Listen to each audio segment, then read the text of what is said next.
Shalom, salam damai sejahtera dari Tuhan kita Yesus Kristus, Sang Mempelai pria sorga yang suatu saat nanti kita sebagai mempelai wanitanya akan diangkat oleh Tuhan.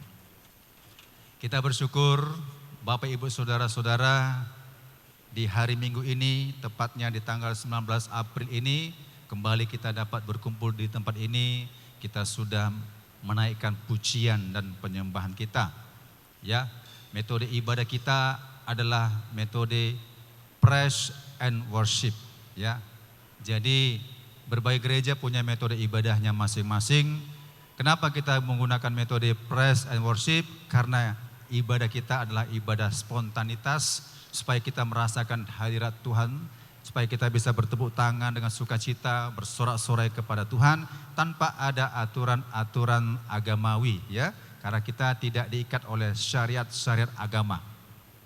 Nah, Bapak Ibu Saudara-saudara, buat kesempatan hari ini yang dijadwalkan kepada saya, Bapak Ibu Saudara, tema kita adalah evolusi spiritual.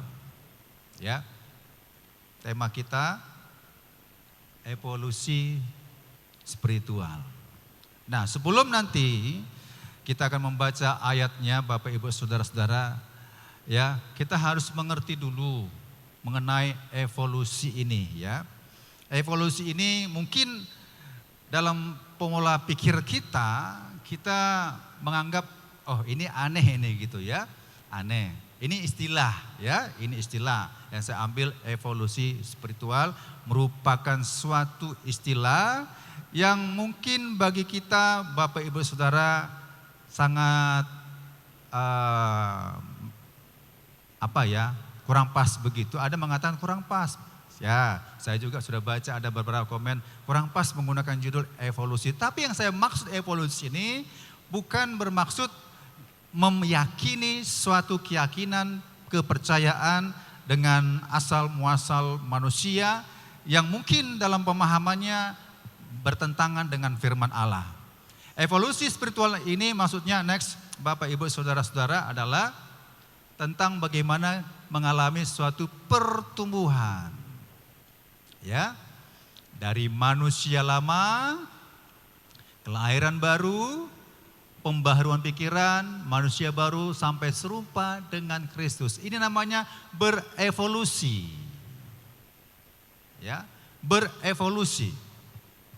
Itu maksud saya. Bukan maksud nanti evolusi ini tentang tentang bagaimana Bapak Ibu Saudara, ya. Nah, kita baca dulu ya, tentang bagaimana teori Darwin, ya, nanti ada kaitan dengan teori Darwin. Nah, supaya kita mengerti evolusi itu dalam Kamus Bahasa Indonesia itu adalah perubahan. Ada kata perubahan, ada kata pertumbuhan, dan perkembangan secara berangsur-angsur, perlahan-lahan atau sedikit demi sedikit. Ini merujuk pada perubahan bertahap dari satu kondisi ke kondisi lain dalam jangka waktu yang lama. Itu arti daripada evolusi. Jadi ada perubahan, ada pertumbuhan, perkembangan secara berangsur-angsur, perlahan-lahan. Next. Nah, kalau Bapak Ibu Saudara perhatikan pelajaran tentang sejarah, ya, sejarah mungkin tentang biologi, masa-masa SMP, ya, mungkin juga dipelajari di masa-masa SMA, dan mungkin juga dipelajari di tingkat mahasiswa. Bapak Ibu Saudara, ini gambar ini tidak asing lagi bagi kita semuanya. Ya. Tetapi pemahaman mungkin Bapak Ibu Saudara, pemahaman dalam pola pikiran kita tentang teori evolusi Darwin, kita mengatakan manusia itu dari kera. Padahal Bapak Ibu Saudara, kalau diselidiki tentang sejarah teori Darwin tidak mengajarkan demikian, ya. Teori Darwin tidak mengajarkan manusia itu bersumber dari satu jenis binatang, enggak, ya. Jadi gambar sejujurnya harus ada pemenggalan. Begitu. Tapi menggunakan istilah manusia purba, inilah yang perlu kita luruskan. Ya. Jadi dalam teori Darwin ini mengatakan bahwasannya segala makhluk yang ada di bumi ini berevolusi. Dari sel demi sel berevolusi terus. Resikonya kalau tidak berevolusi, satu saat makhluk tersebut akan punah, habis. Nah, jadi ini tentang evolusi manusia, tapi dikatakan manusia purba. Ini satu jenis, ini satu jenis, ini satu jenis, ini satu jenis, ini satu jenis. Kita adalah Homo sapiens. Kita bukan ini, kita bukan ini, kita bukan ini, kita bukan ini. Jadi nggak ada sambungan kemari. Ya, jadi dipenggal. Nah, ini makhluk ciptaan Tuhan. Adakah ini? Ada semua ini. Ada semua. Jadi ini ada masanya. Punah. Ini kalau kita baca tahun-tahunnya ada, Bapak Ibu bisa lihat. Punah. Ini Homo habilis punah. Ini Homo erectus punah. Ini Homo nederlandensis punah. Dan kita di sini. Dan ini terlebih dulu muncul. Jadi secara kronologis bukan berangsur-angsur dari kera terus menjadi purba, kemudian kita termasuklah manusia modern. Bukan. Manusia, Bapak Ibu Saudara, next. Manusia kita ini ya, kalau dari teori tadi Homo habilis tadi, Homo sapiens tadi maksud saya, kita ini ya dari pengetahuan dari teori tersebut Bapak Ibu Saudara, bahwasannya kita ini berasal dari Adam dan Hawa. Firman Tuhan berkata di sini dikatakan Kisah Rasul 17 ayat 26, dari satu orang saja ia telah menjadikan semua bangsa dan umat manusia untuk mendiami seluruh muka bumi, dan ia telah menentukan musim-musim bagi mereka dan batas-batas kediaman mereka. Dari kata satu orang saja. Ia, yaitu Tuhan, telah menjadikan semua bangsa dan umat manusia untuk mendiami seluruh muka bumi. Jadi kita bukan keturunan kera. Kita bukan keturunan manusia purba. Adam dan Hawa bukan manusia purba. Ya. Jadi kita ini manusia keturunan Adam dan Hawa. Bukan keturunan dari pernikahan malaikat dengan manusia. Yang peristiwa di kitab Kejadian 6 itu, Bapak Ibu Saudara, ya, bahwasannya katanya malaikat menikah dengan manusia. Bukan. Ya, kita ini dari Adam. Amin. Dari Adam sampai Nuh, ya. Kemudian segala makhluk dilenyapkan.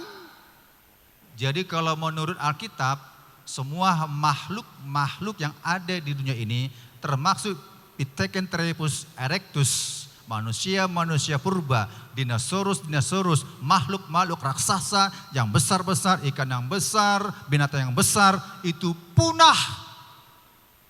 Punahnya kapan? Punahnya sejak air bah. Jadi tinggallah 8 manusia. Jadi nggak mungkin kan kita itu keturunan kera. Ada yang bilang, oh orang Afrika sana, orang Papua sana mirip katanya. Mirip, tidak. Tetap itu adalah kita itu makhluk yang sama. Karena berevolusi sajanya kita berbeda-beda. Jadi tinggallah Nuh dengan istri, dengan anak-anaknya dan menantunya. Di situ mereka Bapak Ibu berjumlah 8 orang. Sem, Ham, dan Yafet. Dari Sem, Ham, dan Yafet menyebarlah ke seluruh dunia. Sem di daerah Timur Tengah, ya. Yafet di daerah Eropa, Ham di daerah Afrika di sana. Disitulah manusia berpencar. Disitulah manusia mulai mengalami berevolusi. Mengapa kulitnya hitam? Mengapa kulitnya kuning langsat? Mengapa kuningnya sawo matang? Mengapa kulitnya putih? Itu karena berevolusi Bapak Ibu Saudara. Jadi memang jasmani kita ini berevolusi. Amin. Secara evolusi spiritual jasmani ini kita ini terus berevolusi. Kalau kita tidak berevolusi, ini lama-lama akan mengecil dan akan punah seperti binatang. Ya, jerapah dan zebra, naik kepalanya itu kan berevolusi, lehernya panjang. Karena kesusahan hidup mencari makan di darat, maka mencari makan di dahan-dahan pepohonan, maka lambat laun berevolusi, leher makin panjang. Itu berevolusi. Orang yang tinggal di gunung dan orang yang tinggal di lautan itu juga berevolusi. Kalau saya tinggal di daerah pegunungan tinggi dan saya suatu saat turun ke gunung, saya tinggal di pantai, saya bisa mati. Karena saya belum bisa beradaptasi dan berevolusi di situ. Orang yang ada di pantai, pergi ke tempat ke gunung, itu juga bisa mati. Karena harus berevolusi. Salah satu contohnya suku di Indonesia, suku Bajau namanya. Atau Bajo atau Bajau, ya, suku di Indonesia. Tinggalnya di daerah pantai. Bapak Ibu Saudara bayangkan, tubuh mereka sudah berevolusi, paru-parunya besar. Ya. Sudah biasa cari makan di laut. Cara mengambil ikan di laut, ambil tombak, bukan tombak begini, bukan ditucuk begitu, kejar. Menyelam. Menyelamnya itu bukan 1 menit. Cari ikan, menyelamnya itu sekitar 10 atau 13 menit. Dan menyelamnya itu bukannya 5 meter, bukannya 8 meter, menyelamnya itu 10 sampai, bukan 10 lagi, 60 sampai 70 meter. Mereka sanggup menyelam. Kenapa demikian? Secara genetika mereka, tubuh mereka sudah beradaptasi, sudah berevolusi dengan lingkungan setempat itu. Sehingga mereka sanggup. Orang yang tinggal di kutub utara, kutub selatan, kenapa sanggup? Karena sudah berevolusi di situ. Jadi kalau tidak bisa berevolusi, satu saat akan punah. Ini ada kaitan dengan namanya evolusi spiritual. Jadi kalau dalam orang yang menikah Bapak Ibu Saudara, ya, baik percaya non percaya, kalau jodohnya malas-malas, calon mempelai wanitanya malas, calon mempelai prianya rajin, nanti berevolusi secara genetika, nanti anaknya ada si malas, ada si rajin. Ya, itu secara genetika. Kalau orang tuanya atlet, bapaknya atlet, mamanya atlet, anaknya juga akan kuat badannya, fisiknya secara genetika. Ya, suku Bejo itu mamanya kuat menyelam, bapaknya kuat menyelam, anaknya didik juga bisa menyelam. Lambat laun secara genetika kuat fisiknya. Jadi berevolusi itu bukan secara jasmani, itu bukan secara spontanitas jadi, tapi berangsur-angsur. Bisa berpuluhan tahun, bisa ratusan tahun, bisa terus sampai ribuan tahun berevolusi. Dan secara jasmani kita juga, kita harus berevolusi. Amin. Kesaksian bagi kita semuanya. Kalau dulu saya berlari Bapak Ibu Saudara, lari 1 kilometer tuh nggak sanggup. Saya lihat ada orang pelari, kok bisa ya lari itu 5 kilometer ya, bisa lari 10 kilometer. Saya coba latihan. 1 kilometer nggak sanggup, tergeletak di pasar. Saya pernah jatuh di jalan, mau coba lari 1 kilometer. Kenapa? Tubuh saya belum berevolusi, bertahap. Latihan lagi besok, coba lagi, bisa. Ternyata mulai tubuh saya berevolusi, 1 kilometer bisa saya tempuh. Coba lagi 2 kilometer, coba lagi 2 kilometer. Gak bisa langsung dalam tempo yang sangat singkat. Harus juga kita ikuti aturan-aturan dan tahap demi tahap. Akhirnya bisa 2 kilometer. Coba lagi, akhirnya bisa 5 kilometer. Dan coba terus sampai sekarang. Itu di masa muda saya. Ya, di usia 45 tahun kembali saya berolahraga, kembali saya coba, akhirnya saya coba terus kembali bisa normal kembali. Akhirnya saya coba bisa menjangkau 16 kilometer dalam waktu 80 menit. Kenapa bisa? Karena otot-ototnya sudah berevolusi. Jadi jangan ditiru adegan ini, amin. Ya, seperti kemarin saya di USU ikut berlomba dengan para mahasiswa, dengan muda-mudi di situ. Saya orang tua satu-satunya yang ikut, yang lengkap dengan aksesoris. Lainlah kalau orang tuanya main-main, ya ada juga orang tua ikut berlari, tapi pakai biasa-biasa aja, pakai nomor biasa, nggak serius. Tapi yang serius, ya. Jadi saya berlari ya biasa aja 5 km, bagi saya itu hal yang biasa. Bisa finish itu di hari Sabtu kemarin. Kenapa saya bisa? Karena sudah berevolusi. Amin. Secara jasmani. Jadi kita juga bisa latihan jasmani terbatas gunanya. Tapi latihan ibadah itu bermanfaat hari ini, esok dan sampai kekekalan. Amin. Ya, jadi semuanya karena latihan. Nah, kita lihat firman Tuhan, Efesus 4. Efesus 4 ayat 21 sampai 24 kita baca bersama-sama 1-2 ya.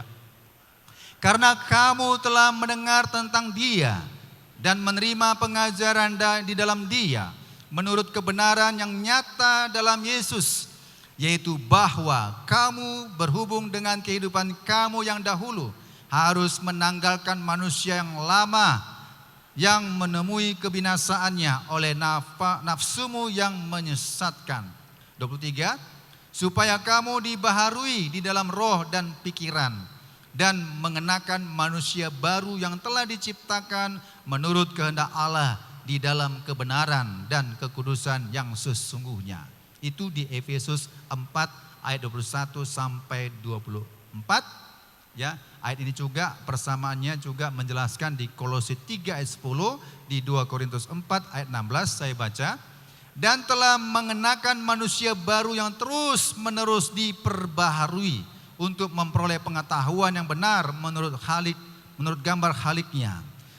2 Korintus 4 16, sebab itu kami tidak tawar hati, tetapi meskipun manusia lahiriah kami semakin merosot, namun manusia batiniah kami dibaharui dari sehari ke sehari. Inilah maksudnya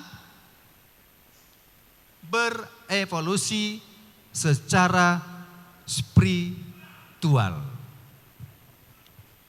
Ya. Bukan secara secara ibadah atau namanya susunan kegiatan aktivitas, enggak. Ini masalahnya bukan masalah ritual ya, bukan masalah ritual. Orang yang berritual, Bapak Ibu Saudara, belum tentu orang yang mengalami spiritual ya. Orang yang ritual aja, ya datang, duduk, dengar, pulang, kolektif, ya selesai. Tapi yang saya maksud adalah mengenai manusia yang paling dalam ini. Secara manusia jasmani memang kita ini berevolusi. Ya, tantangan yang kita hadapi Bapak Ibu Saudara, kalau kita mundur kita akan jatuh. Tapi tantangan demi tantangan yang kita hadapi itu melatih fisik kita. Ya, seorang olahraga pakai barbel 5 kilo, 10 kilo, 20 kilo terus berlatih, itu semakin lama semakin menguatkan fisiknya.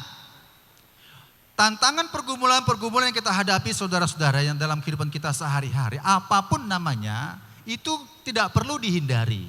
Itu memang harus dihadapi supaya fisik kita, secara batinia kita, secara kejiwaan kita bisa menghadapinya.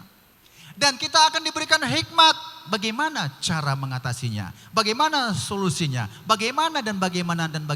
Maka Alkitab mengatakan tegas, jangan sampai kita itu lemah dan putus asa. Kalau sudah lemah dan putus asa, Bapak Ibu Saudara, sama itu masa-masa evolusi binatang-binatang. Kalau binatang tersebut ya nggak berjuang Bapak Ibu Saudara dengan kebutuhan hidupnya, binatang tersebut akan punah satu persatu. Terjadilah seleksi alam. Siapa yang kuat, dia akan mampu berdiri. Siapa yang kuat, dia akan tetap selamat bertahan. Tapi siapa yang lemah akan punah habis. Jadi anggaplah segala resiko apapun yang kita hadapi selama bernafas ini, tantangan apapun kita hadapi ini, jangan sampai lemah dan putus asa. Amin. Dalam Alkitab berkata kita harus maju. Jadi Alkitab mengatakan Kolose 3 ayat 10 ini ya, dikatakan di sini, dan telah mengenakan manusia baru yang terus menerus diperbaharui. Terus menerus diperbaharui. Ada puncaknya, gambar haliknya. Gambar haliknya siapa? Yesus. Dan di sini katakan lagi, ya, meskipun manusia lahiriah kami semakin merosot, ya, tidak ada manusia abadi di sini.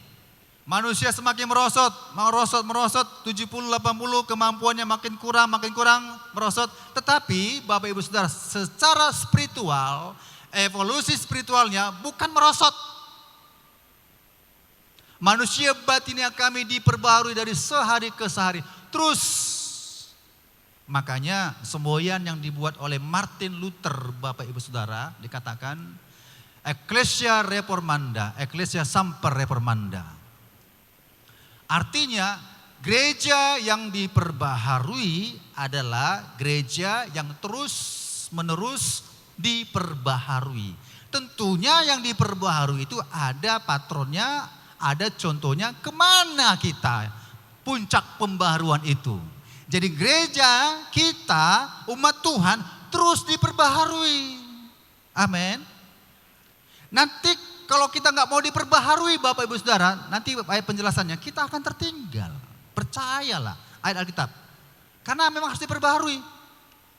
Terus menerus diperbaharui, terus menerus. Bukan hanya hari Minggu ini saja. Bukan hanya bulan depan saja, bukan tahun depan. Terus ada grafik naik. Anak Tuhan itu bukan grafiknya turun. Tapi naik. Terus menerus diperbaharui, naik. Hari ini aku merasa belum diperbaharui. Cara aku hari ini agak lama ini metode ini. Agak lama ini. Cara berpikirku agak lama. Cara apa aku agak lama. Aku perbaharui, update lagi. Ini enggak relevan lagi situasi seperti ini, kondisi seperti ini. Aku harus diperbaharui, aku harus berubah lagi. Tak berubah lagi. Enggak cocok di zaman ini lagi, enggak relevan lagi. Aku terus diperbaharui, terus diperbaharui, terus diperbaharui, terus diperbaharui. Akhirnya serupa dengan Kristus.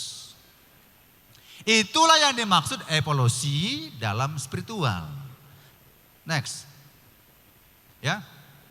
Jadi ringkasannya adalah evolusi spiritual itu adalah proses perubahan dan pertumbuhan rohani seseorang yang terus menerus dari keadaan manusia lama menjadi manusia baru yang serupa dengan Kristus melalui karya Roh Kudus. Ada turut campur tangan Tuhan. Secara agamawi juga manusia secara spiritual bisa berevolusi, tapi enggak sempurna. Puncak kesempurnaannya adalah halik Yesus, serupa dengan gambar Yesus. Agama walaupun mengalami evolusi spiritual, Bapak Ibu Saudara, tidak akan pernah sempurna. Jadi memang kita harus ada namanya karya Roh Kudus. Jadi kalau sekedar agama Kristen Bapak Ibu Saudara, ya sekedar agama Kristen. Saya agama Kristen berjemaat di GBI Immanuel Sunggal. Kalau ibadah saya datang, ibadah-ibadah lain saya datang. Tapi kalau saya ibadah itu Bapak Ibu Saudara hanya sekedar ya, sekedar. Tahu sekedar ya? Ya sekedar nampak wajah, dilihat Bapak Gembala, sekedar nampaknya hadir, tidak pernah absen. Ya sekedar, sekedar Bapak Ibu Saudara, itu sebatas agama. Tetapi kalau aku datang ke rumah Tuhan, Bapak Ibu Saudara, aku datang ibadah raya, worship night dan sebagainya, aku mau mengalami perubahan. Karena tujuan kita beribadah itu mau berubah, amin. Tujuan kita ibadah tempat ini kita mau berubah. Terupdate selalu begitu. Jadi hari ini aku dapat apa ya? Oh, aku dapat hari ini begini. Oh, aku harus berubah. Dalam ibadah selanjutnya aku dapat apa ya? Aku dapat apa ya? Oh, aku dapat ini. Aku harus berubah. Bukan saat ibadah saja, dalam situasi pekerjaan kita, lingkungan kita, kita terilham, terinspirasi oleh kuasa Roh Kudus. Karena memang kita harus turut karya Roh Kudus. Bapak Ibu Saudara, Roh Kudus berkata, harus kamu berubah begini Bapak Ibu. Harus begini berubah, harus begini berubah. Berubah. Maka ini disebut berevolusi. Proses ya, bukan langsung spontan. Proses. Belum ada yang kita sempurna, termasuk saya. Masih proses. Jadi tahap evolusi, ya dari kesimpulan evolusi spiritual ini, saya bagi 3. Pertama, ada perubahan. Amin. Kemudian ada pertumbuhan. Kemudian ada keserupaan dengan Yesus. Ini namanya berevolusi secara spiritual. Oke, kita mulai yang A. Nah, bagi kita yang semua mungkin sudah sering baca ayat ini, ya saya harap bukan hanya membaca saja, tapi kita harus mengalami namanya transformasi total dalam Kristus. Tahap pertama, kalau kita mau mengalami evolusi ini dasar dulu. Di 2 Korintus 5 ayat 17 berkata, jadi siapa yang ada di dalam Kristus, ia adalah ciptaan baru. Yang lama sudah berlalu. Sesungguhnya yang baru sudah datang. Di dalam Kristus. Bila kita mau berevolusi dalam secara spiritual, bukan secara agama, ini tidak berbicara secara agama, ini berbicara secara hubungan dengan Kristus. Kita harus tinggal dalam Kristus. Bukan tinggal dalam suatu keyakinan. Pak, agamanya apa? Agama B, agama C, agama S. Bukan. Tapi kita tinggal dalam Kristus. Ini artinya kalau ditinggal sudah lengket. Amin. Ya, seperti laser point ini, baterainya nyatu di dalam, lengket. Kalau di luar nggak bisa, nyatu dia dalam, nyatu. Apa yang sepicit dia harus ikut perintah begitu. Jadi tinggal dalam Kristus. Apa yang dilakukan Yesus kita belajar. Dari sehari ke sehari kita belajar. Terus karena kita bukan tinggal di dalam duniawi ini. Hidup duniawi, berfoya-foya, berbohong, menipu, narkoba, ganja dan sebagainya. Tidak.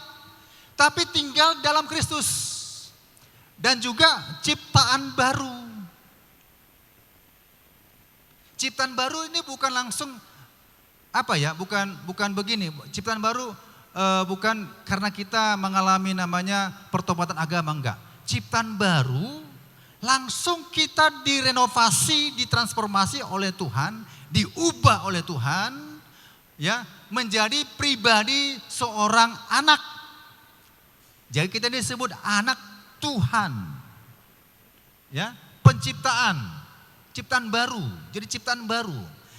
Ya, ciptaan yang lama ya ini manusia berdosa, ciptaan lama manusia berdosa. Menjadi ciptaan yang baru, diproses, ya, sehingga kita tidak sama lagi dengan standar-standar di dunia ini. Enggak sama lagi ya, karena kita sudah ciptaan baru. Yang lama sudah berlalu, tentunya enggak sama lagi. Kemauan kita, prinsip hidup kita, apa saja pun Bapak Ibu Saudara yang lama-lama, yang tidak berkenan di hadapan Tuhan, enggak sama lagi dengan sekarang. Sudah berlalu ya, dan kita sudah meninggalkannya dengan secara proses. Kemudian yang baru sudah datang, maka hati yang baru, identitas baru, cara hidup baru, tujuan hidup baru. Inilah awal. Ini masih awal. Pak, udah cukup lah itu Pak, hanya menjadi ciptaan baru. Bukan begitu. Kita terus berevolusi lagi. Sesudah menjadi ciptaan baru Bapak Ibu Saudara, ada lagi proses yang harus kita lakukan. Ya. Next. Apa itu? Pembaharuan terus menerus. Kalau menjadi ciptaan baru Bapak Ibu Saudara, mungkin sekedar sudah dibaptis itu akan hilang. Pak, aku sudah dibaptis, apakah aku sudah tentu ciptaan baru? Iya, ciptaan baru pada saat itu, tapi kan proses. Bertahan sebulan, jatuh dalam dosa, gak bangkit lagi, gak naik lagi, Bapak Ibu Saudara, gak mengalami pembaruan, ciptaan barunya tidak berarti. Maka kalau kita sudah merasa ciptaan baru, kita masuk lagi ke tahap 2, pembaruan terus menerus. Dalam Roma 12 ayat 2, janganlah kamu menjadi serupa dengan dunia ini, tetapi berubahlah oleh pembaharuan budimu. Kata berubah itu metamorfo, total ya, perubahan total. Perubahan total dari dalam keluar. Total. Ini menekankan bahwa perubahan itu berlangsung terus menerus. Bukan perubahan sementara karena tekanan atau situasi. Jadi perubahan itu terus menerus. Itu perubahan apa dikatakan tadi? Perubahan dalam hidup kita, jangan menjadi serupa dengan dunia ini. Serupa dengan dunia ini maka tidak akan mengalami namanya berubah. Ya, jadi perubahan itu dari kata Yunani metamorfo. Kalau Bapak Ibu Saudara tentang kupu-kupu, ya, menjadi suatu kupu-kupu yang indah itu adalah proses. Proses di mana jadi dulu ulat, kemudian jadi kepompong, kemudian jadilah makhluk yang indah yaitu kupu-kupu. Itu maksudnya metamorfosis atau metamorfo. Perubahan, ya ada perubahan, gak sama lagi. Kemudian pembaruan budi. Apa itu budi? Cara berpikir kita, cara menilai, cara memandang hidup, artinya pola pikir lama harus diganti dengan cara hidup. Cara hidup lama harus diubah, ya. Jadi kata budi ini menuju pada cara berpikir kita. Ini. Mindset kita berubah. Dari perubahan itu terus menerus, ya, tidak berhenti. Inilah yang dimaksud perubahan terus menerus. Perubahan sikap tingkah laku kita terus menerus, gak sama lagi dengan tahun lalu, dengan tahun-tahun yang lalu, kalau dibanding dengan tahun sekarang. Amin. Ini perubahan, ya. Yang ketiga, karya Roh Kudus dalam perubahan. Di ayat ini mengatakan 2 Korintus 3 ayat 18, dan kita semua mencerminkan kemuliaan Tuhan dengan muka yang tidak terselubung, dan karena kemuliaan itu datang dari Tuhan yang adalah Roh, maka kita diubah menjadi serupa dengan gambarnya dalam kemuliaan yang semakin besar.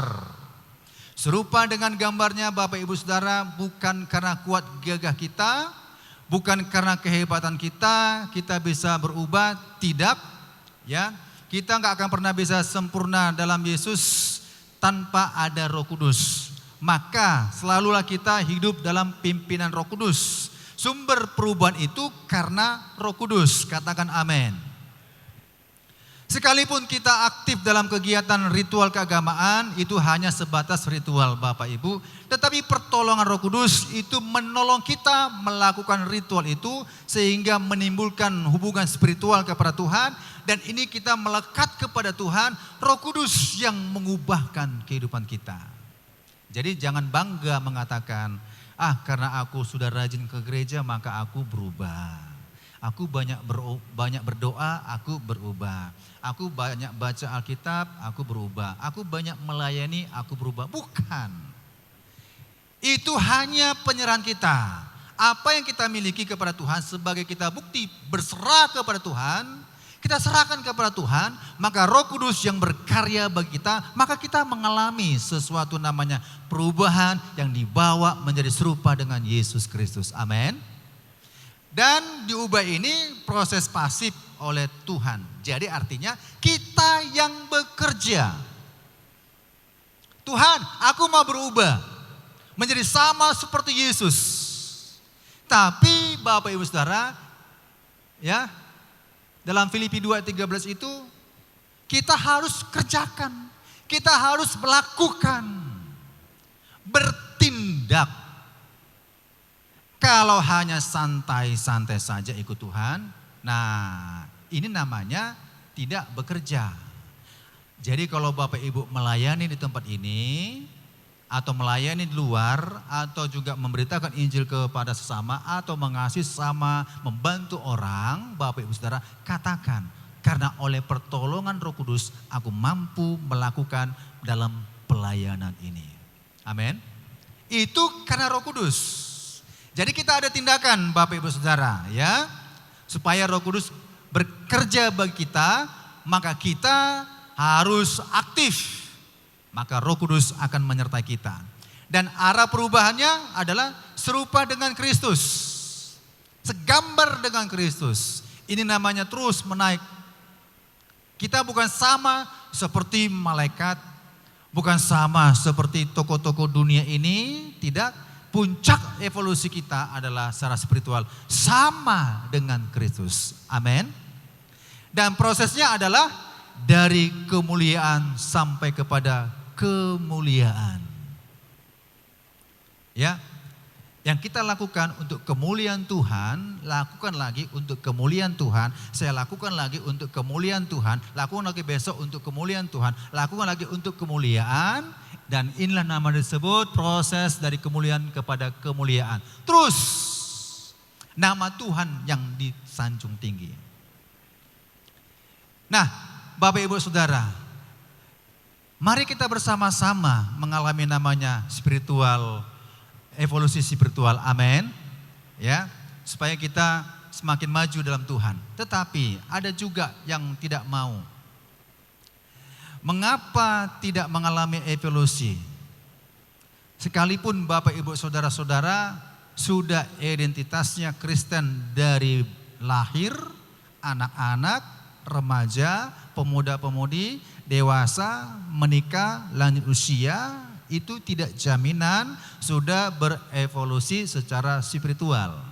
Kenapa demikian? Pertama, karena tidak sungguh-sungguh bertobat, hanya percaya di mulut. Matius 15 ayat 8 berkata, bangsa ini memuliakan aku dengan bibirnya, padahal hatinya jauh daripadaku.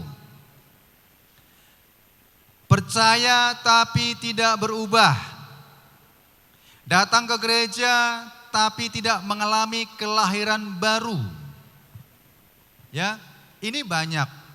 Percaya tapi nggak pernah bertobat. Dalam proses tabernakel bukan begitu. Percaya dalam proses iman Kristen, percaya itu harus masuk ke dalam, bukan hanya menonton. Percaya. Ya, aku percaya dari luar. Woi, aku percaya Yesus, aku percaya Yesus. Bukan begitu. Kalau kita mau berevolusi secara spiritual, percaya itu harus masuk. Ini proses evolusi sampai sempurna. Harus masuk. Ya, aku percaya. Ginosko kepada Tuhan, punya hubungan kepada Tuhan secara pribadi. Percaya kenal presiden, ya kenal presiden, tapi nggak pernah punya hubungan. Alkitab mengatakan percaya secara iman Kristen itu adalah ginosko, punya hubungan dengan Kristus, masuk dalam proses pertobatan. Jadi percaya itu satu paket dengan bertobat, katakan amin. Ya, kalau udah hanya sekedar percaya tanpa pertobatan, ya sebatas agamawi saja Bapak Ibu Saudara. Dan setelah percaya bertobat, nggak cukup bertobat saja. Harus masuk lagi tahap selanjutnya. Diapain? Dibasuh, Dibasuh yang dimaksud firman Tuhan dalam perjanjian baru, dibaptis. Inilah yang maksudnya percaya Bapak Ibu Saudara. Ada tahap-tahapnya. Ya, banyak orang percaya kepada Yesus, datang ke gereja. Kalaulah kita survei hari Minggu ini, rata-rata gereja banyak dipenuhi orang Kristen beribadah. Amin. Saya singgung selalu kepada murid anak-anak didik saya di sekolah. Ya, saya bilang, ke gerejalah kalian. Kalau enggak ke gereja kalian enggak jamin masuk surga. Ke gereja saja pun belum tentu masuk surga. Jadi kalau kalian ke gereja, serius ya, serius. Ya, kasihilah Tuhan Allahmu dengan segenap hati, jiwa, kekuatan dan akal budi. Itu ibadah yang berkenan. Kalau datang ke gereja, oke lah, nilai plusnya ada datang ke gereja. Tapi gak jaminan ke gereja itu mengalami perubahan kalau tidak mengalami namanya pertobatan sungguh-sungguh. Sungguh-sungguh mengasihi Tuhan, segenap hati, jiwa, kekuatan akal budi. Maka harus ke gereja, apalagi tak pernah gereja. Gak jamin mengalami pembaharuan. Nah, datang ke gereja tapi tidak mengalami kelahiran kembali. Maka kita semua sudah lahir baru, amin. Nah, yang kedua, mengapa? Yang kedua, ya, masih hidup dalam manusia lama. Ya, ini poin-poin yang saya sampaikan ini Bapak Ibu Saudara, poin-poin yang penting saja, ya. Hal-hal yang penting yang mudah kita lakukan, mempraktekannya dalam kehidupan kita sehari-hari. Yang maksud pertama dan maksud yang kedua ini, dan ayat Efesus 4 ayat 22 mengatakan, tanggalkan manusia lama yang menemui kebinasaannya dan nafsu yang menyesatkan. Ya. Masalahnya bukan tidak bisa berubah, tetapi tidak mau berubah. Masih menyimpan kepahitan, ya. Masih menyimpan dendam. Masih musuhan. Masih melakukan sesuatu kebiasaan yang lama, tapi sudah dibaptis. Bapak Ibu Saudara, kalau dibaptis ini begini ya. Saya enggak katakan kalau dibaptis langsung sempurna, enggak. Sudah ada didorong di hati kita tahap baptisan itu, saya harus berubah. Kalau saya temui yang salah, saya harus berubah. Saya temui yang salah, saya harus berubah. Kenapa yang sudah dibaptis masuk lagi hidup yang lama, dia itu hanya ritual, mengikuti peraturan gereja, atau supaya menerima akte namanya baptisan, atau persyaratan administrasi gereja. Jangan. Memang itu penting untuk secara administrasi dunia ini. Tapi bukan itu satu-satunya. Tapi kalau namanya sudah dibasuh, basuh itu kan membuang kotoran. Jadi imam ini nggak bisa masuk ke dalam kalau nggak dibasuh tangan dan kakinya. Jadi dalam baptisan itu kita dibasuh. Manusia lama kita itu ditenggelamkan. Tapi bukan jaminan dibilang, oh sempurna enggak. Ini tahap langkah menanggalkan manusia lama. Maka dahulu dalam manusia lama ada kepahitan, ada dendam, ada kebencian, iri hati dan sebagainya, kesombongan. Itu kan ditenggelamkan. Amin. Nah, jangan lagi dibawa. Kalau itu muncul lagi. Nah, bagian kita sekarang adalah menolaknya di dalam nama Tuhan Yesus. Amin. Itu pasti bisa muncul. Muncul lagi. Karena apa? Karena tidak berevolusi Bapak Ibu Saudara. Tapi kalau kita sudah berevolusi naik ke atas, itu sangat sulit untuk turun lagi. Kita terus akan naik karena terus berevolusi, mengalami pembaharuan. Artinya kalau ada yang karakter sifatnya lama, oh aku mau berubah, oh aku punya talenta, aku punya kemampuan, aku berikan kepada Tuhan, aku mau berserah kepada Tuhan. Itulah namanya Bapak Ibu Saudara meninggalkan manusia lama terus menjadi manusia baru. Amin. Jadi jangan ada yang manusia lama, haleluya. Nah kemudian apa lagi? Tidak bertumbuh dalam firman Tuhan. Dengar firman Tuhan, ya dengar ya. Dalam 1 Petrus 2 ayat 2, hendaklah kamu seperti bayi yang baru lahir yang selalu ingin akan air susu yang murni dan seterusnya. Kalau dibaca ayat lengkapnya. Banyak orang percaya lebih sering ya membuka media sosial daripada Alkitab. Artinya begini Bapak Ibu Saudara.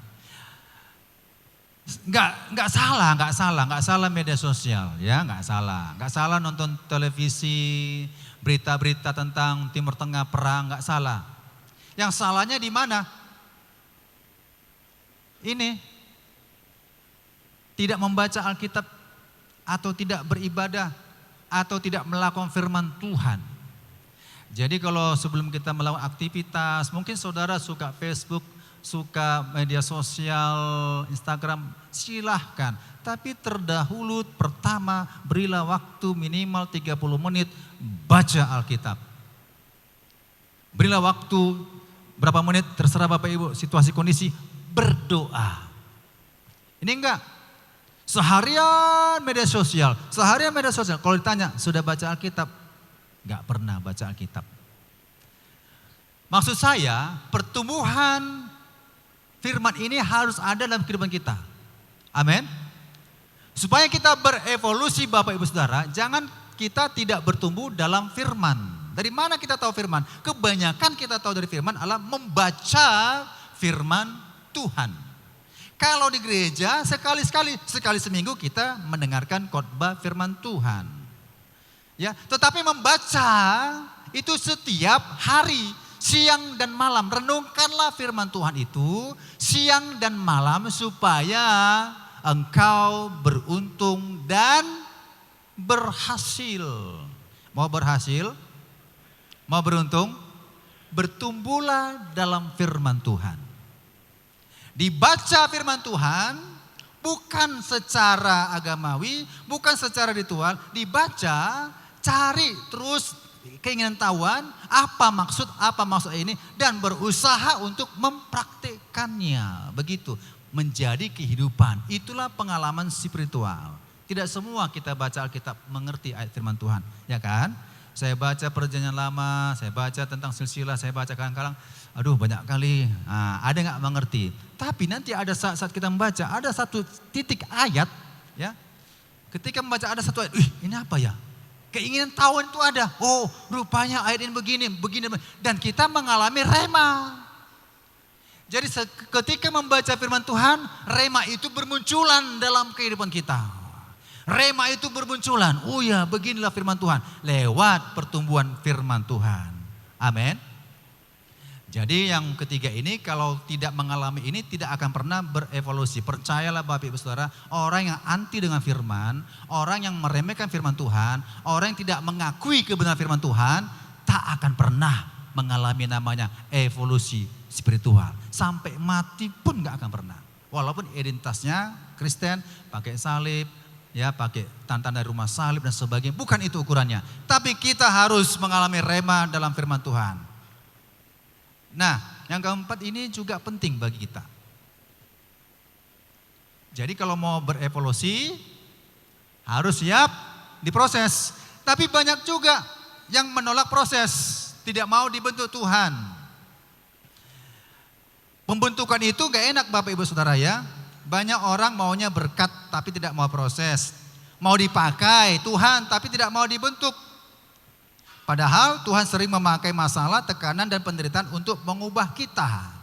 Jadi kita siap dibentuk, amin. Kalau saudara tahu bejana, ya seperti lagu mengatakan bagaikan bejana siap dibentuk, itu kan proses Bapak Ibu Saudara. Membuat ini juga proses ini, keranjang ini proses, ini juga proses, ini juga proses, semua proses dibentuk. Siap dibentuk, tidak menolak proses pembentukan. Ya, jadi apapun yang kita hadapi dalam kehidupan ini semuanya proses pembentukan. Proses pembentukan itu jangan pernah menyerah. Proses pembentukan itu jangan selalu mengandalkan diri kita sendiri, gak akan pernah mampu. Tapi proses dalam kehidupan ini kita harus mengandalkan Tuhan. Amin. Tuhanlah yang kita andalkan. Sehingga kita mampu sependeritaan apapun yang kita hadapi dunia ini, tidak akan pernah dalam proses itu kita dikatakan jatuh dan lemah. Bapak Ibu Saudara, kalau terlambat datang ke gereja, Bapak Ibu ditegur prosesnya, datang ke gereja. Orang yang ke gereja itu tidak bertobat. Orang ke gereja itu orang malas-malas. Benar atau betul? Benar. Terima, oh ya, aku orang yang malas. Begitu. Aku diproses. Bangun jam 8 pagi. Ditegur firman Tuhan, gak berubah. Tapi kalau namanya proses, ya aku mau berubah. Aku mau berubah. Itu contoh kasus. Banyak kasus-kasus yang lain dalam kehidupan kita. Kalau ada hal-hal yang tidak berkenan di hadapan Tuhan, yang kita lakukan, tindakan kita, perkataan kita, kita siap diproses. Amin. Jangan menolak. Jangan menolak. Gambar ini kan gambar menolak ini. Enggak mau. Pak, Bapak sudah bisa lah melayani. Oh enggak, aku belum bisa. Bapak bertalenta loh, ada talentanya. Enggak bisa. Oh, Dek, kamu bisa nyanyi, bagus suaramu. Bisalah latihan-latihan nyanyi, nanti bisa jadi singer. Oh enggak bisa bang, malu bang, malu. Banyak. Dalam Tuhan enggak ada istilah malu, amin. Dalam Tuhan apa yang saya miliki, saya siap diproses untuk kemuliaan bagi nama Tuhan. Pak, rumah Bapak lah nanti selanjutnya ibadah KKS. Oh enggak bisa Pak. Enggak bisa lah Pak. Misal. Ya kalau memang kapasitasnya 5 ya maklum lah ya. Ini bisa sebenarnya bisa. Enggak bisa Pak. Oh Bu enggak bisa lah Bu, enggak bisa. Jangan ditolak. Semuanya proses. Proses itu selalu mendatangkan kebaikan. Bagi mereka yang mengasihi Tuhan. Proses itu selalu mendatangkan kegagalan bagi mereka tidak mengandalkan Tuhan. Jadi kenapa aku gagal? Mengapa aku tidak berhasil mengalami proses ini? Karena tidak mengandalkan Tuhan. Ayat Alkitab mengatakan itu ya Roma 8:28-nya. Kalau kita mengalami namanya sesuatu persoalan sangat berat, situasi apapun yang kita hadapi, segala sesuatunya itu mendatangkan kebaikan bagi kita yang mengasihi Dia. Itulah proses. Jangan ditolak, amin. Apapun proses menuju kita sempurna di hadapan Tuhan, jangan ditolak. Masalah, problema dan sebagainya, kita sama-sama bergumul dalam Tuhan supaya Tuhan memberikan pertolongan. Nah, kemudian yang kelima, ini yang kelima penting juga adalah tidak hidup dipimpin Roh Kudus. Hidup oleh Roh, maka kamu tidak menurut keinginan daging. Galatia 5 ayat 16. Ya. Maksudnya hidup. Kalau memang kita berevolusi, berarti secara spiritual kita sudah diubah ya, manusia batinia. Manusia batinia ini sudah dinaungi oleh buah-buah Roh Kudus. Ada kasih, ada sukacita, damai sejahtera, ya penguasaan diri dan sebagainya. Tapi kalau masih ada keinginan daging, Bapak Ibu Saudara, yaitu seperti ini, masih dipimpin emosi, masih dikendalikan amarah, masih hidup menurut daging dan sebagainya, Bapak Ibu, maka ini bertentangan namanya dengan evolusi spiritual. Jadi bukan maksud saya sempurna, kadangkala juga saya bisa marah. Ya, kadangkala saya juga bisa emosi. Kadangkala saya bisa kedagingan, bisa. Setiap hari kita berdosa. Siapa sini tiap hari enggak berdosa? Angkat tangannya. Enggak ada ya? Setiap hari kita berdosa. Tapi memang yang maksudnya adalah kita bisa mengendalikan semuanya ini. Sesuatu yang mendatangkan dosa, itulah keinginan daging. Kita langsung mengatakan, oh enggak lah, saya menguasai diri. Saya siap dipimpin Roh Kudus. Langsung kalau kita katakan pimpin aku Roh Kudus memberikan inspirasi, Roh Kudus memberikan ilham, Roh Kudus akan berbicara dalam kehidupan kita, di hati kita akan berbicara, anakku janganlah begitu. Ya, saya pernah marah sama siswa, Bapak Ibu Saudara, langsung saya merasakan, aduh salah aku Tuhan, begitu. Jangan bilang, biarkan aja, rasain itu, rasain. Salah aku Tuhan. Aku jumpai Bapak Ibu Saudara siswa tersebut, saya bilang, maaf ya, jangan kamu ulangi lagi ya nak ya. Jangan kamu katakan begini. Itu tadi emosi Bapak spontan. Langsung begitu. Sebagai anak Tuhan, amin. Sesuatu yang pertengkaran-pertengkaran, selesaikan langsung. Bertengkar-pertengkaran, jangan dibawa sampai matahari terbenam. Langsung diselesaikan. Karena ingat, kita belum sempurna. Maka kita harus belajar selalu dipimpin Roh Kudus. Ini belajar, dipimpin Roh Kudus. Maka kalau kita dipimpin Roh Kudus, maka kita disebut anak-anak Allah. Tapi kalau kita nggak mau dipimpin Roh Kudus, kita bukan anak-anak Allah. Next, ini yang terakhir. Jika tidak mengalami evolusi Bapak Ibu Saudara, poin yang pertama, tentunya menjadi bayi rohani terus. Tahu bayi rohani ya? Bayi rohani sudah ikut Tuhan 10 tahun, tapi karakternya bayi rohani, tidak mau dewasa, gampang tersinggung, tidak pernah ada pertumbuhan, tidak ada penyerahan dalam karunia yang diberikan Tuhan, talenta, bayi terus kondisinya. Berarti bayi rohani ini Bapak Ibu Saudara kalau terus menerus ini sudah ada kelainan secara spiritual. Ya, tidak ada pertumbuhan. Bayi yang terus masih bayi, akhirnya orang KT terus begitu badannya, terus begitu dicurigai dan dipastikan ada kelainan dan ada penyakitnya. Demikian juga kita sebagai orang percaya, janganlah jadi bayi terus. Amin. Ada beranjak dari bayi rohani, remaja, dewasa, menjadi mempelai wanita Tuhan. Itu proses.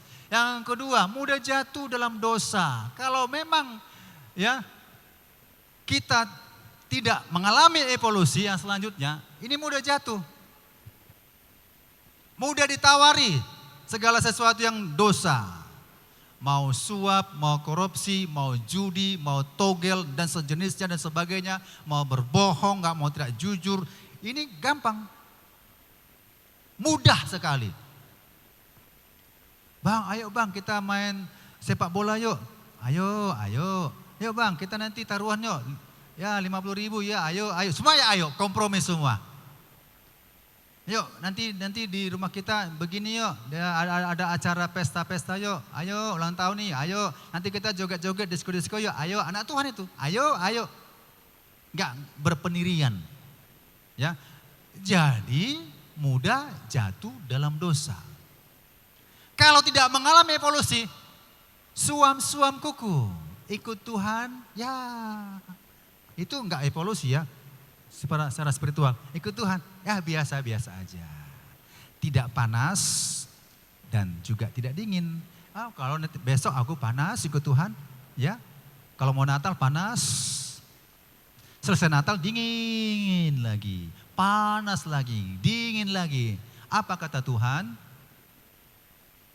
Dimuntahkan Bapak Ibu Saudara. Gak ada istilahnya sama anak Tuhan. Panas, dingin, panas, dingin, panas, dingin. Hari Minggu semangat, minggu depan gak semangat. Hari Minggu ini depan semangat kali karena berkat Tuhan banyak. Ya kebutuhan juga ada masalah. Gak turun lagi, dingin lagi, semangat lagi. Semangatnya apa? Karena ada segala sesuatu. Dalam Tuhan semangat itu bukan karena ukuran dunia enggak ya Bapak Ibu ya. Bukan karena materi, finansial enggak ya. Semangat itu dalam Tuhan karena ada Roh Kudus. Itu membuktikan kalau seorang semangat karena hepeng, karena uang, karena profesi yang bagus dan sebagainya. Itu bukan evolusi spiritual. Evolusi spiritual dia semangat karena ada Roh Kudus situasi apapun. Ya. Jadi tetap kita terus semangat, amin. Biarlah rohmu menyala-nyala. Bukan berasap-asap, itu menyala-nyala itu berapi-api. Panas. Jadi dalam doa Tuhan, aku sudah mulai dingin kasihku kepadamu Tuhan terhadap sesama. Aku semakin kurang bersungguh-sungguh kepadamu Tuhan. Saudara, Bapak Ibu bertobat. Itu terganggu evolusi spiritualnya. Ya, suatu saat akan dimuntahkan Tuhan. Nah, kemudian resiko kemunduran itu sudah dipastikan. Lama-lama murtad. Kenapa orang bisa menolak keyakinan tentang kepribadian Yesus adalah juru selamat? Satu hal, karena tidak berevolusi secara spiritual, resikonya mundur. Mundur. Gak ada kata maju. Kalau evolusi spiritualnya gak beres, mundur. Dalam Tuhan selalu maju, amin. Dalam Tuhan selalu panas, amin. Dalam Tuhan bukan dingin, dalam Tuhan bukan mundur, dalam Tuhan bukan lemah, dalam Tuhan tidak boleh putus asa, dalam Tuhan tetap maju terus di tengah-tengah kesulitan. Itulah evolusi spiritual. Dan yang terakhir ini Bapak Ibu Saudara, puncaknya ini. Inilah yang mengerikan nanti Bapak Ibu Saudara, tertinggal saat Tuhan Yesus datang. Saya belajar, Bapak Ibu Saudara belajar bagaimana kita terus mengalami berevolusi dalam Tuhan terus. Saya berbeda dengan Bapak Ibu semua, Bapak Ibu juga berbeda dengan sesama kita, berbeda tingkat pertumbuhan rohani kita.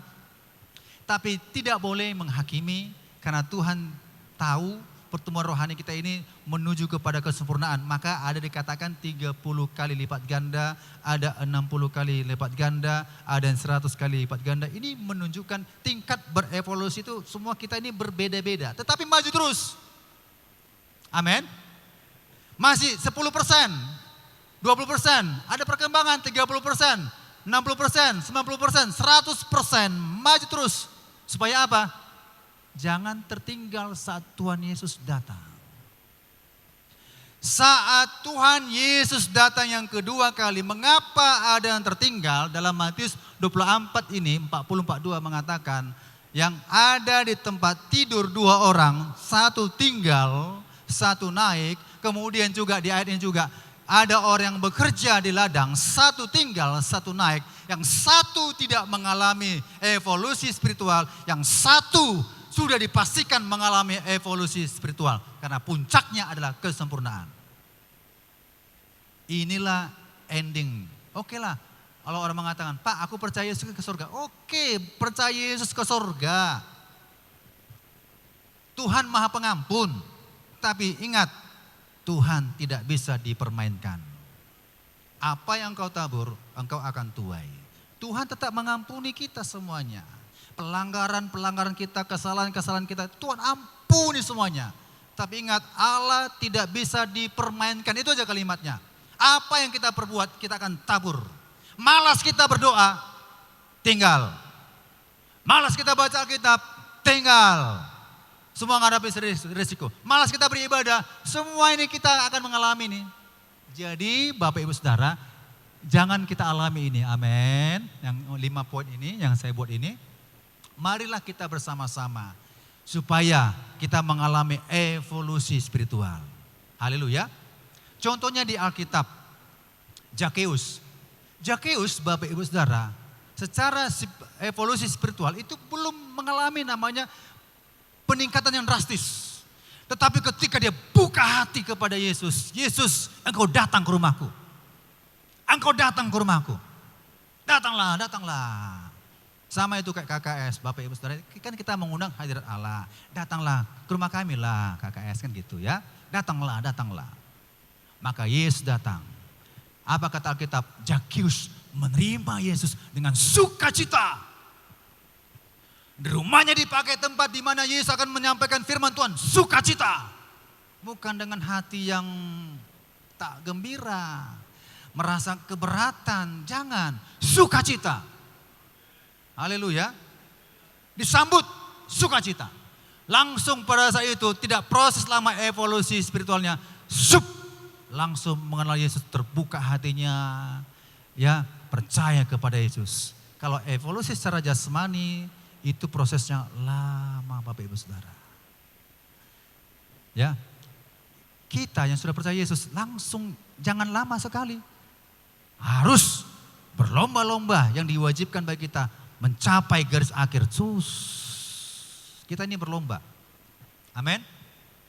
Ya. Walaupun finishnya berbeda-beda. Ada 1 jam, 60 menit, ada 40 menit, ada 30 menit. Tetapi yang finish semua itu dapat medali. Kan gitu, kami begitunya. Yang 20 menit dapat medali.